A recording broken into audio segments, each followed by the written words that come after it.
नमस्कार, मी ऋषिकेश जोगदंडे तुमच्या सर्वांचं पुनश्च एकदा द टाइम्स ऑफ पुसदच्या एका नवीन आणि विशेष अशा भागामध्ये तुमच्या सर्वांचं सहर्ष असं स्वागत करतो. पुसद खंडाळा जे परिसर आहे त्यामधला जे एलदरी हा भाग आहे त्यामध्ये चक्क एका एसटी बसने अक्षरशः पेट घेतलेला आहे. आणि ही घटना ज्यावेळी पुसद शहरामध्ये माहिती झाली एक वेगळ्या चर्चेला उधाण आली होती. चर्चा अशी की यामध्ये प्रवासी नेमके किती, चर्चा अशी की यामध्ये मृतक व्यक्ती किती, आणि ही संपूर्ण जी घटना आहे नेमकं या विषयामागचं सत्य काय हेच जाणून घेण्यासाठी आपण चक्क तुमच्यासाठी घटनास्थळावर आलेलो आहे. आता हीच ती बस आहे जी बस काहीच वेळापूर्वी अक्षरशः पेटली होती. सदर बस पुसद अकोला या ठिकाणी जात होती.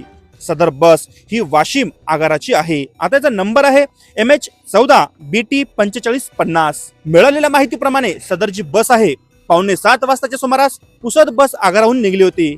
अर्धा पाऊण तासाचे अंतर पार केल्यानंतर ज्यावेळी एलदरी घाट परिसरामध्ये ही बस पोहोचली अक्षरशः गाडीमधून धूर निघाला. आणि ज्यावेळी या विषयामागचे तांत्रिक कारण आपण जाणून घेण्याचा प्रयत्न केला त्यावेळी असं सांगण्यात आलं की ही जी आग आहे ती शॉर्ट सर्किटमुळे लागलेली आहे. महत्वाचं म्हणजे ज्यावेळी या बसला आग लागली त्यामध्ये 50 ते 60 प्रवासी असल्याची माहिती जे आगार व्यवस्थापक आहेत त्यांच्या मार्फत आपल्याला मिळाली आहे. सर्वात महत्वाची बाब म्हणजे जे चालक वाहक व्यक्ती आहे यांच्या कर्तव्य दक्षतेमुळे यामधील एकाही प्रवासी व्यक्तीला जखमही झालेली नाही किंवा इजाही झालेली नाही. सदर घटनेची माहिती हे पुसद बस आगार अग्निशमन दल यांना मिळताच यवतमाळ पुसद येथील जे बस आगार कर्मचारी अधिकारी यांनी तात्काळ घटनास्थळ गाठले. अग्निशमन दलाचे कर्मचारी यांनीही तात्काळ घटनास्थळ गाठून अथक प्रयत्नानंतर या लागलेल्या आगीवर ताबा मिळवला. ज्यावेळेस पुसद शहरामध्ये कोणत्याही ठिकाणी आग लागते त्या ठिकाणी अतिशय तत्परतेने पोहोचतात ते अग्निशमन दल पुसदचे कर्मचारी. आज आपल्या पुसद तालुक्यातील जे एलदरी खंडाळा घाट आहे त्या ठिकाणी जे बस पेटली होती अक्षरशः त्या बसने विकराळ रूप धारण केले होते. अगदी एक कॉल आणि तत्परतेने जे अग्निशमन दलाचे कर्मचारी आहे या ठिकाणी पोहोचले. आता त्यांच्याच मार्फत नेमकं त्यांनी कशा प्रकारे ही आग विझवण्यासाठी धडपड केली हे आपण त्यांच्याच मार्फत जाणून घेऊ. दादा तुमचं नाव सांगा.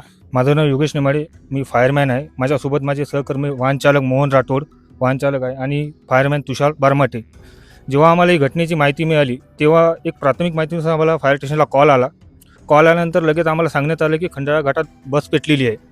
लगेच ती माहिती मिळतात आमचे वाहन चालक आणि आम्ही सर्व टीम लगेच घटनास्थळाकडे निघालो. तेव्हा इथे येऊन बघतो तर खरंच बस खूप जास्त पेटली होती.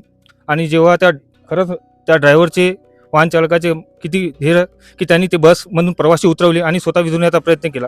त्यानंतर जेव्हा आम्ही आमच्या हातात कंट्रोलमध्ये घेतलं तेव्हा ती बस अक्षरशः आम्ही विझवण्यात यशस्वी झालो.